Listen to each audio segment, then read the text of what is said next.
Welcome to the Virginia Hospital and Healthcare Association's Patients Come First podcast series. Podcast episodes are available on VHHA.com and on popular podcast hosting apps, including Apple Podcast, Amazon, Spotify, and many others. We're a member of the Public Health Podcast Network, the Virginia Audio Collective, and the Family Podcast Network. Episodes also air each Saturday at noon and Sundays at 10 a.m. on 100.5 FM, 92.7 FM, and 820 a.m. across Central Virginia, and Wednesdays at 1 p.m. on 93.9 FM in Richmond. Please send questions, comments, feedback, or guest suggestions to pcfpodcast@vhha.com. Again, that's pcfpodcast@vhha.com. I'm Will, your host, and today we're excited to be joined by Mollie Luck, a music therapist at VCU Health. We're going to cover her work as a music therapist, the program at VCU Health, and more. But before all that, welcome to the show, Mollie. Thanks for joining us. Thank you. Glad to be here. Yeah, we appreciate you taking some time. As I just mentioned, our topic today is music therapy, which, for those who may not have been aware, myself included, I actually found this pretty interesting. Dates all the way back to the writings of Aristotle and Plato. My assumption is that music therapy has developed a long way since way back in that day. But as far as an institutional setting goes, it's been in practice since the late 1700s, according to the American Music Therapy Association. Just to kick things off, if you would give us sort of a 30,000-foot view of what you think music therapy is and what it looks like in y'all's program. Yeah. So, obviously, like you said, music therapy has evolved a lot. But, music has always been used as a way, whether people realized it or not, it was a therapeutic modality. It was a form of connection, a form of healing, everything like that. And music therapy at VCU Health specifically, my colleague Melissa Owens has been here approximately 20 years, and she joined the program of arts and healthcare here, and it began kind of like a grant-funded program and slowly built over the years. And I joined the team full-time in 2018, and we hope it continues to grow. We see patients throughout the inpatient setting, so we see adults, children, and we get most of our referrals from team members like nurses, physicians, chaplains, social work, occupational therapy, physical therapy, recreational therapy. So anybody on the team who might notice a patient who would benefit from our services. And we have a lot of really wide-ranging patients we see. Some people, it might be just one session. Other people, they might be admitted for months, and so we'll see them over a longer period of time. So really, every day here is different. We have to be ready for anything, but it makes so much sense in the medical setting and other settings as well that we would include music therapy as a part of a patient, as their clinical plan, because music is one of the things that's with us throughout life, and we all have a connection to it. And so music therapy as an established profession, we use it in more intentional and targeted ways, but it complements a patient's care plan really nicely. I'm curious, for especially those patients who might be admitted in the hospital for a long period of time, who you might work with on a continuing basis, and really for any patient, is it more participatory on their end? Like, are they participating in the creation of music with you, or are they just taking it in? I guess it varies from patient to patient, but that's always intrigued me. Yeah, it very much varies from patient to patient. So some patients are limited in what they can actively participate in, and so we always try to become familiar with where the patient is and meet them where they are. And so sometimes that involves a patient passively engaging, and so we might be doing more on our end, but other patients, they might be able to actively participate in different ways. And so I know recently we've had patients who have been here for a long admission, and the hospital is not a place that's easy to be for months on end, much less days on end. It's a difficult environment to be in. So we try to find ways to help them cope during their time here, but also for some patients, we might want to establish new coping skills, and that can include playing an instrument, like learning to play an instrument. We've had folks who, when we begin with them, they say, I've always wanted to learn guitar, I just never got around to it. And then we have this time available, and so we might teach them kind of the foundations of playing an instrument. And we've had patients leave here as like an established guitar player or ukulele or keyboard, things like that. It's not always what we do, but it's very much based on the patient needs. So some patients do need something a little bit more active, and some patients, they need more so like help with relaxation. So we'll go over different relaxation exercises or techniques, involve them in a meditation or relaxation practice while they're here, all different kinds of things. That's fantastic. Y'all really cover the whole array of offerings here. That's really cool. And I had no idea that some patients could pick up an instrument through y'all's programs. That's fantastic. So many of us, like in elementary school, we have a music class, but then beyond that, music is something that there's a high barrier to entry frequently, whether it's financial or time or things like that. And when we get the opportunity to include that in a patient's life, it's really awesome to see them leave confident and knowing, like, I've had folks say, like, I'm going to learn these songs for my kids. I'm going to share this with my friends and watch it become something that is a part of their life that they can take with them. Yeah, absolutely. I mean, I think you said it there.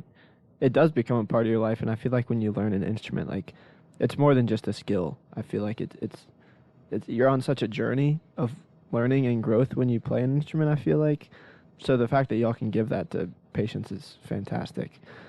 I wonder if you could share a little bit more about your background, just in terms of your journey to your current role and sort of what it takes to become a music therapist. I mean, is it more of a medical background, more of a musical background? How does that sort of shake out? Yeah, so at least for me, I mean, music therapy it's not a super, super common profession. So I had become aware of it around like middle school or so and kind of kept it in the back of my mind as something.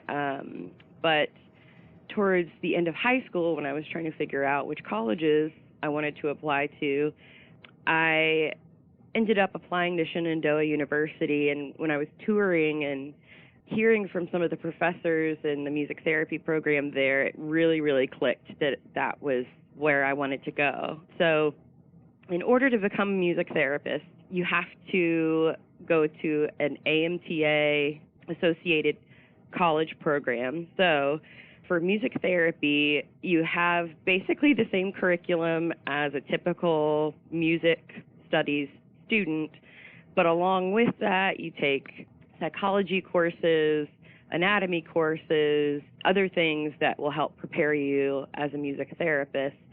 So you do have to have a pretty established foundation as a musician before you become a music therapist.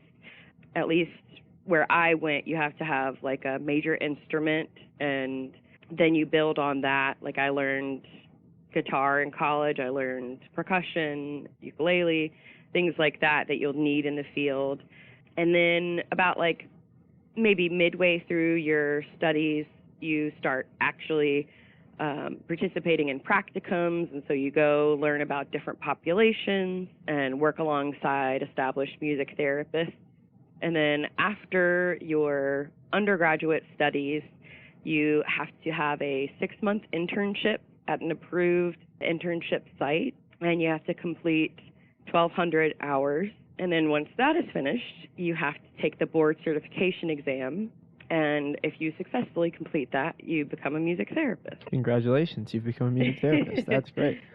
Yeah. That is fascinating. So you mentioned guitar, ukulele, percussion. Those are your main instruments? Yeah, so I took piano lessons from about like 4th grade. So that was the instrument I was most established with.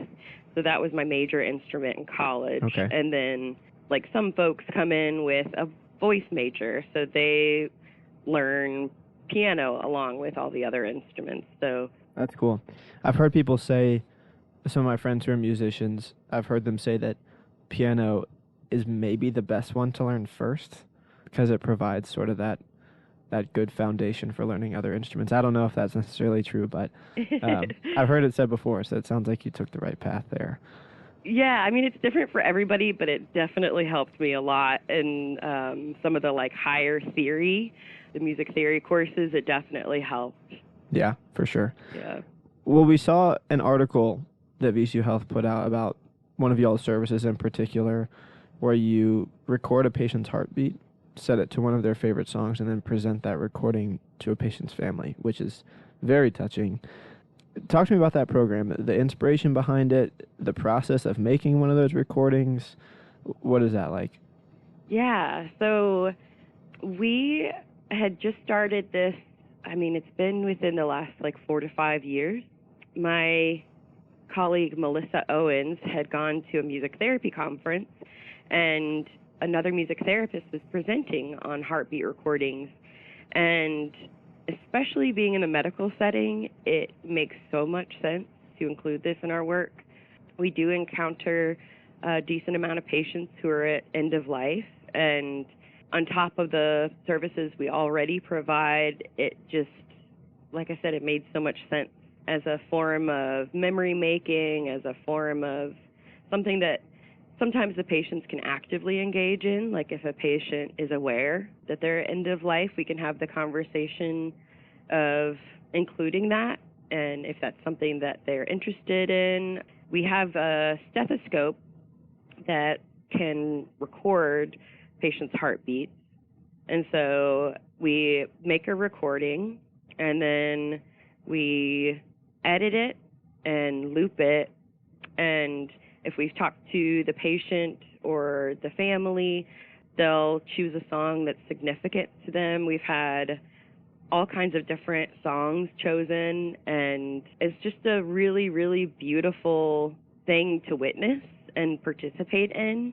Because like I've already said, I mean, music is so integral to human life. So this project in particular, it's just a beautiful way to remember a loved one. It's something that the family can have and listen to for years and share with one another. Yeah, that's fantastic.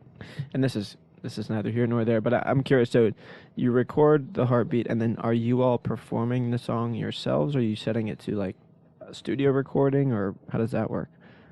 Yeah, so it varies. So sometimes if it's a patient we've worked with for a decent amount of time and there's already an established relationship, we'll talk to them sometimes and ask them what they would prefer. So sometimes a patient has a favorite song that we've used during sessions with one another, and it adds a certain personal touch to record it ourselves. But other times we're fully aware that like we cannot replicate some kinds of music, and sometimes it is the original artist and the way that that is arranged and all of the different instruments, or the voice of that particular artist that is really meaningful. So it just depends on the patient preference. Yeah, that makes sense. Well, That is an incredible program. It sounds like the entire music therapy department y'all have at VCU is fantastic. I mean, it sounds like y'all offer so many different services and to a wide array of patients, so that's super cool. We really appreciate you taking some time today and sharing that all with us. Before we let you go, we have a tradition on this Patients Come First podcast where we ask our guests 2 sort of fun questions just to close things out. So I have a list of 10 mystery questions that we'll draw from. When you're ready, if you just give me 2 numbers between 1 and 10, I'll read you those corresponding questions to close us out. Okay, I will go with 2 and 8. Okay, number 2. This will be a good one for a music therapist. If you were stranded on a deserted island, what 1 book, 1 album, and 1 movie would you take with you to keep yourself company? We'll spot you a copy of the religious text of your choice. So other than that, what are your 3 entertainment survival kit picks? Oh, man. I'm such like a music hopper, so I always am shifting around what I listen to. Part of me wants to choose Bon Iver, but it might get too sad on that island. Might need some party music or something. Probably The Shins. Oh, I love it. It's one of my favorite bands. Girl takes to the wind, body jumped.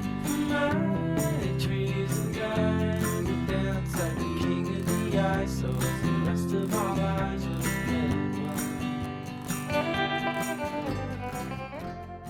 And then movie. Let's see. One of my all-time favorites is Stand By Me. Another kind of sad one, but it always has a special place in my heart. I like it. For some, it's the last real taste of innocence. I'm never gonna get out of this town now, my Gory. You can do anything you want, man. And the first real taste of life. This is really a good time. The most. A blast. But for everyone, it's the time that memories are made of. So darling, darling, stand by me. Oh. And then, look. And if you want to do a series, that's fine too. Like, obviously Harry Potter's big for me, so. There's one, I think it's called The Gift of Self-Compassion. It is a beautiful book, and it changed the way I felt about myself and the world. Oh, perfect. So that's one I can reread. Okay, and number 8. Tell me one memory from your life that whenever you think of it, it makes you smile.